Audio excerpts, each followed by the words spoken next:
For Donald Trump, the last debate over the weekend gave him some pause. Douglas, welcome. Senator Rubio, the United States economy seems to be chugging along at an anemic 2% GDP. Household incomes are down. Workplace participation is down. The stock market seems to be trending down. And the Fed has been stimulating our economy for the past decade. And this is what we have to show for it.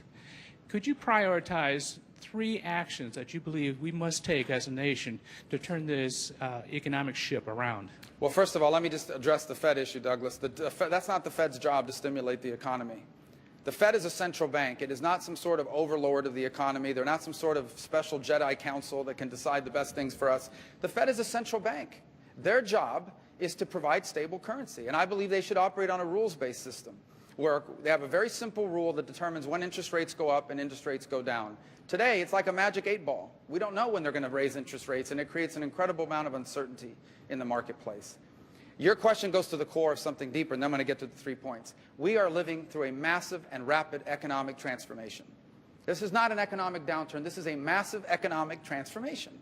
We are having the Industrial Revolution every 5 years. You can be on the cutting edge of an industry today, and in less than 5 years, you're obsolete. And that is disruptive. It's eliminating jobs that once sustained them. It's replacing it with new jobs, but those new jobs require skills that many of our people may not have because they haven't been trained for it. So the first thing is we have to make ourselves a friendlier place in a globally competitive economy. You look at South Carolina. Why is South Carolina attracting manufacturing? I'll tell you why, what it's doing. It's lowering its taxes. It's reducing the regulatory burden. These things are important. So as president, I want to be an active and vibrant advocate for setting an agenda that we are going to simplify our tax code. We have the highest combined corporate tax rate in the world. That's why I want to lower it to a flat rate of 25% on all businesses, including small businesses organized as Subchapter S, and therefore their pass-throughs paying as high as 39.5%. I want us to allow businesses, all businesses, to immediately expense every dollar they invest into their business. I want us to move to a territorial system of taxation. We are the last major industrial country that double taxes its companies for making money overseas. That's why you have $2 trillion of American corporate cash sitting overseas. $2 trillion is equivalent to the GDP of Russia. That's how much American corporate cash is not being invested here and instead is being invested overseas. Regulatory reform is important. I've proposed a regulatory budget that says we're going to put a hard cap on how much federal regulations can cost our economy. And that will force agencies to reduce regulations, and it will say if you're going to add a new regulation, you're going to have to cut an existing one because regulations are a burden. The third thing that we're going to have to address in order to get our economy growing is the national debt. It stands at $19 trillion with close to $100 trillion in unfunded liabilities.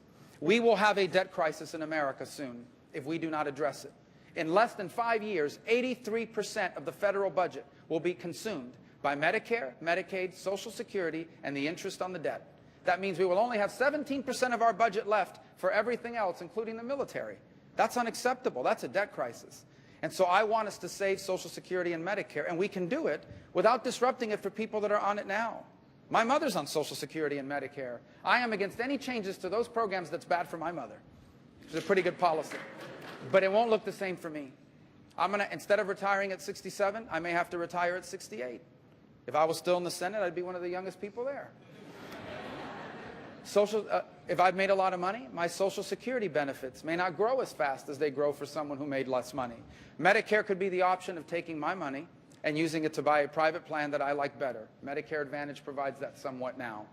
These are not unreasonable changes. They're not too much to ask of me, who's 25 years away from retirement, in exchange for balancing our budget, bringing our debt under control, and leaving Social Security and Medicare undisturbed for current beneficiaries. You deal with our debt, you roll back regulations, you scale down our tax code, and you are going to see America lead the world in the 21st century economy. We fail to do that, we remain stagnant like we are right now. Thank you for your question. Senator Rubio, we're going to take a quick break.